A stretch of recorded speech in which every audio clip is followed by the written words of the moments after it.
Welcome everybody to Heart First with Milagros Phillips, conversations from the heart that bring insight for the journey towards wholeness. Our guests tonight are Aja Davis and Molly Ola Pinney, co-founders of the Facebook group White People Doing Something, which since May has amassed over 40,000 members. We're so glad you joined us tonight. Later at 8 p.m., Milagros is hosting week 3 of Race and the Spiritual Journey. You can register through the link below. We'd love to see you there. And with that, I'll hand it off to Milagros. Welcome. Thanks so much, Kip.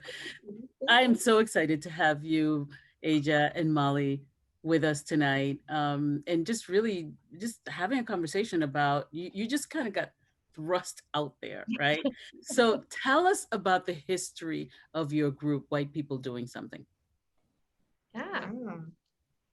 Well, Molly, one night.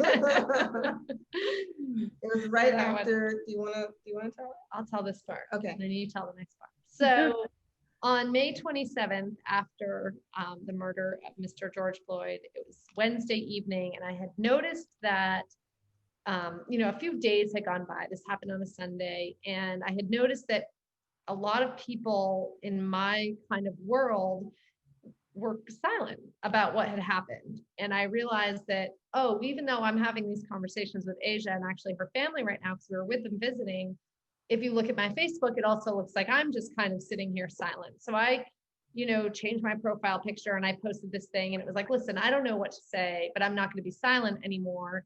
And I'm committed to imperfect action, whatever that looks like. Like, I'm just not going to sit idly by while this stuff goes on, full stop. And so I thought it would be cool to create a small Facebook. And then I noticed other people in my world had posted things kind of similar. It was sort of like it had weirdly given them, not weirdly, but it had given them almost this permission to speak out, imperfectly as it may be. And so Aja was cooking and she said, "What are you up to?" And I was like, "I just started this Facebook group so I can just put everybody in this group. Because I just saw this really cool art and it says white people period do something period. And I feel like it's not going to be perfect, but here we go." And so by morning, the group had 1,000 people in it.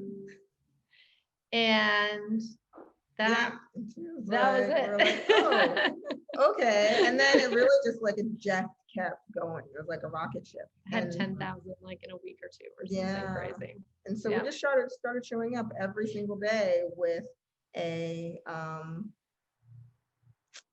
action, right? Because people wanted to do something, and we're like, okay, well, let's gonna do it. Let's just do it. And we've been there live in the group every single day since the first day it started. And it's a really incredible community. It's a really incredible community. Yeah. That is so wonderful. So what kinds of things are you telling people that they should do? So the very first action was reach out to your Black friends and send love and compassion and just connect. And several people said, "What do you do if you don't know any Black people?" And we said, "We're so glad you're here. That's great. Okay. And please don't call the one random Black person you met 9 years ago. We meant actually your friends." Mm-hmm. So that's the actions are there, those sort of conversation actions. And I kind of categorize our actions as two different kinds, either external or internal. So an external action will be sign a petition, write a letter, make this phone call, that kind of stuff. And then really what we want to do is my game, what I like is the internal stuff, right? Because both of us, but what we really want people to do is really to start to get to see what it is that is really causing this in the first place, and that's causing them to pay attention to that tension and to that discomfort and the unwillingness to not see what has led up to this moment, right? And so we'll have people will post quotes. We have on Sundays we have reflection days, and really what we're about is helping people to engage in a conversation that they've never had before, right? In a way that they've never had before, and to come from a place that they've never come from before.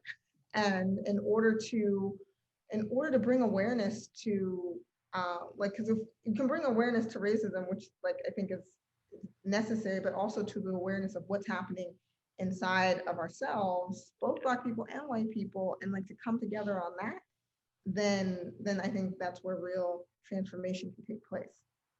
Yeah, absolutely.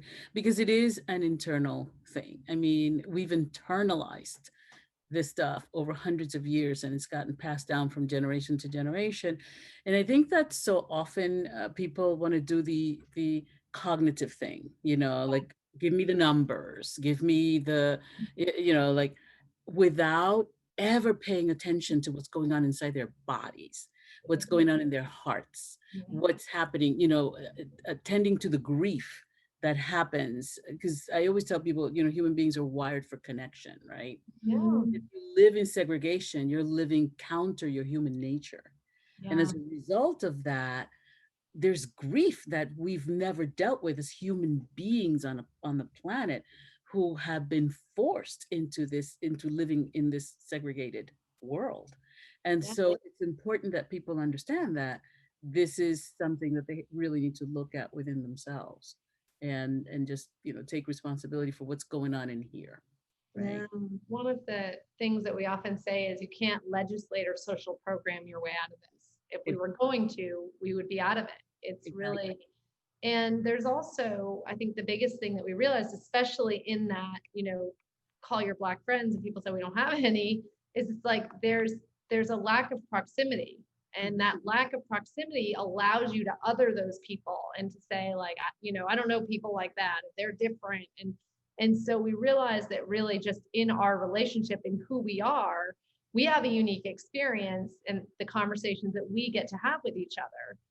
And I learn a lot from Asia about what it's like growing up Black, and she learns a lot from me about what it's growing up white. So she said, I always thought white people were just willfully ignorant of this stuff, but turns out some people are, right? But some of it, like, you're just not taught, Yeah. I was having a conversation with someone today about the fact that, there's so much history that we're not taught. And without that history, it's very difficult to heal, to understand what's going on inside of ourselves and why that's happening. And also there's a lot of myth around racism. And so you can't heal on a myth. You can't. It's like, it's a myth, And so you need the truth. You need, you really need the reality. But I want to hear more about what have you learned through this process? Because this has been quite a process. You mean when we drink from the fire hose that we have now? On a daily basis. Yeah, exactly. Yeah. What kinds of things have you learned through this process? And it's only been what, 5 months or so? So yeah. Feels like 5 months.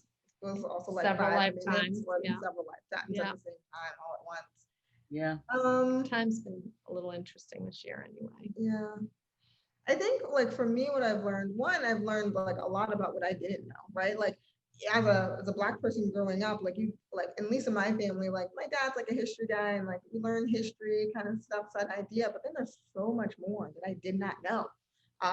Even as a person of color, like I didn't know. And we often talk about how we want our money back from high school and middle school and even college, right? Because it's like, what were we learning? Like not this, right? And then also what I've learned is that I think what's most inspiring is like the willingness of people to want to be a part of this, right? Yes. To want to have these conversations, to want things to be different, to want this, and like in a really surprising and deep and profound way. And I think it's easy to get bogged down by like the news or the memes online about like, oh, this is how people are. And it's not how people are at all, like people really want this to be better. And I think the thing that has like just stopped them is just not knowing what to do, how to do it. Or like for a lot of people, it's like waking up to the fact that they didn't even see what the full problem was in the first place. And then having like compassion for that, right? And like, because if I come across, like I can be angry all I want. I've been angry for years of my life before. And also like that didn't actually change anything, right? But when I could see like, I think people genuinely want to change. People genuinely want a better world. It is beautiful and amazing. I think that's been my biggest learning / surprise / inspiring piece of this is that one of the things that we set out to create was a different type of space on the internet. So in this group, we commit to moving the conversation forward and not making people wrong. And those two simple rules really kind of, or agreements, really drive the entire group. And so it's a space where you come in and you ask a question you might not know the answer to, or you might be afraid of asking.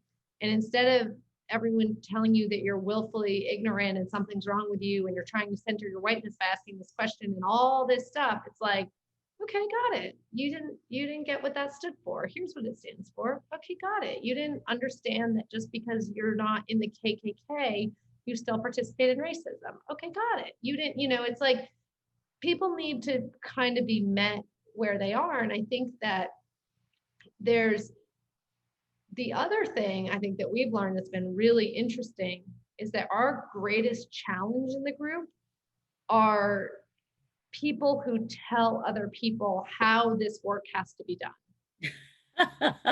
And that there's like, I call it like, I know that feeling. yeah, it's called like I call it like the woke Olympics. It's like you have to be the wokest person in the room. And it's like this, it's like you can't keep up with the wokeness rules, so it's like we try to handle that. It just feels like a new competition every day, and it's like you have to capitalize Black. No, you don't do that. No, you call it this, not this. No, you do that, not that. You said, and it's like you can't keep up with all that. And so I think that's been really interesting too, to to kind of navigate.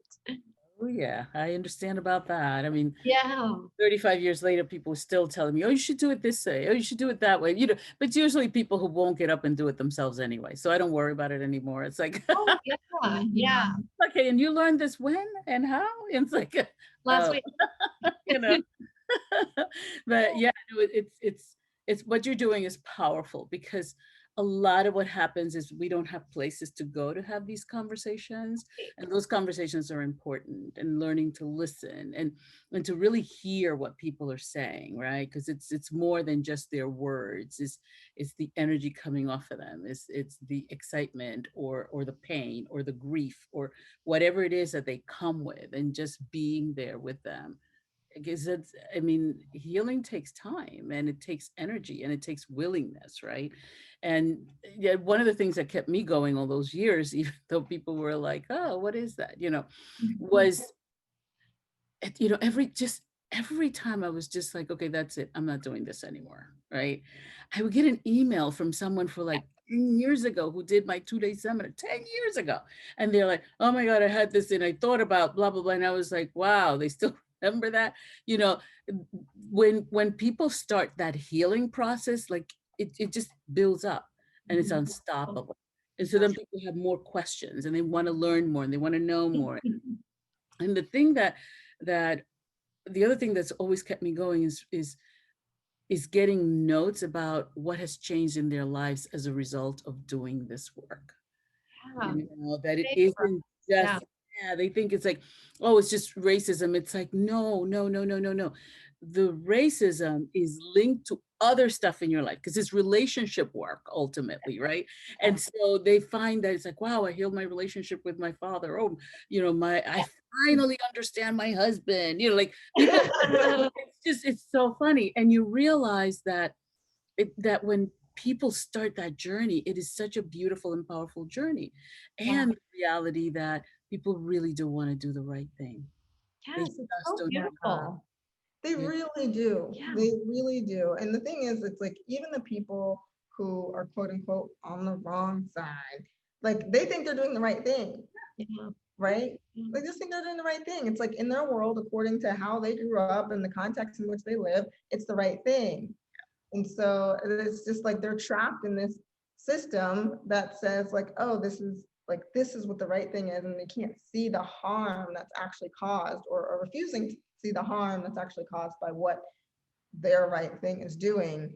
And that need to be right too. It's like, I have to be right about whatever it is, right? Like I have to be right. But we have a school system that teaches people that you have to be right. You have to have the right answer to get the right grade, to like it's the right answer to get the right husband, to get the right. Yes, exactly, the whole thing. And so so when you look at that, you realize, like I was telling someone recently the good news is you're a good learner.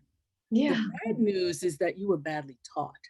You Yeah. know, it doesn't make you a bad person. Right. You've been conditioned Mhm. by bad teaching. Okay. So it's like, Yeah. you know, and once people start to understand, it's like, oh, you know, and it takes all that fault out and all the blaming and the finger pointing and all that stuff out of the way so people can do the real work, which is, you know, we've all been wounded in one form or another by this dysfunction Yeah. that has been around for centuries.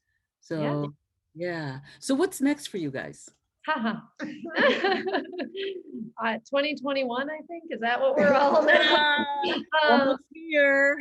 Yeah. You know what? Well, we've got some cool stuff that this has really evolved into, actually. Yeah, we're So, working on, like building out some curriculum for people that will really like concretely take them through this process of like, okay, where are they right now? And like your ability to affect change and have impact. And you're like, oh, I don't know what to say. I'm afraid to have this conversation. And I don't know like how to move forward to like becoming the person who can lead something like this, right? And to develop a new type of leadership where you don't have to be the leader of a movement to make an impact, right? And so we're developing training to teach people that like you can be the leader in your family, you can be the leader in your job, you can be the leader in your relationship with one other person. You can be the leader in your own life.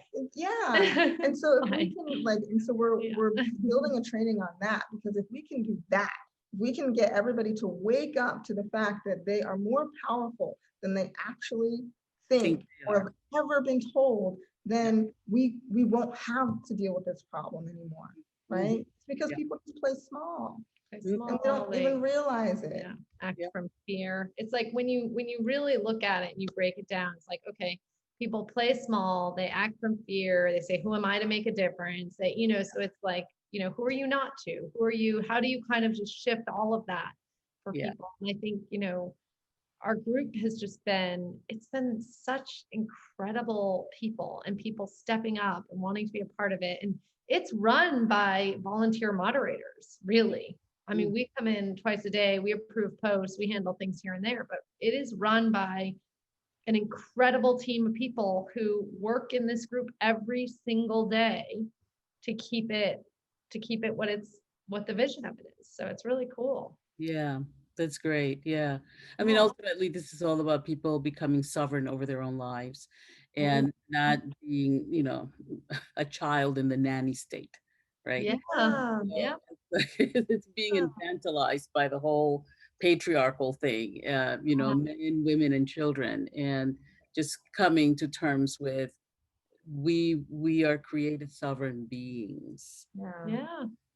We need to reclaim that sovereignty because that's why we're here. So, so that we can really, be in the fullness of our power, be whole. Yeah, whole and complete, and serve ourselves and others. Yeah. And we are all that. It's just that people don't realize. It's just blocked. Yeah. There's stuff that gets in the way, right? Yeah. Well, I am so excited about the work that you guys are doing and so grateful to be on the journey with you.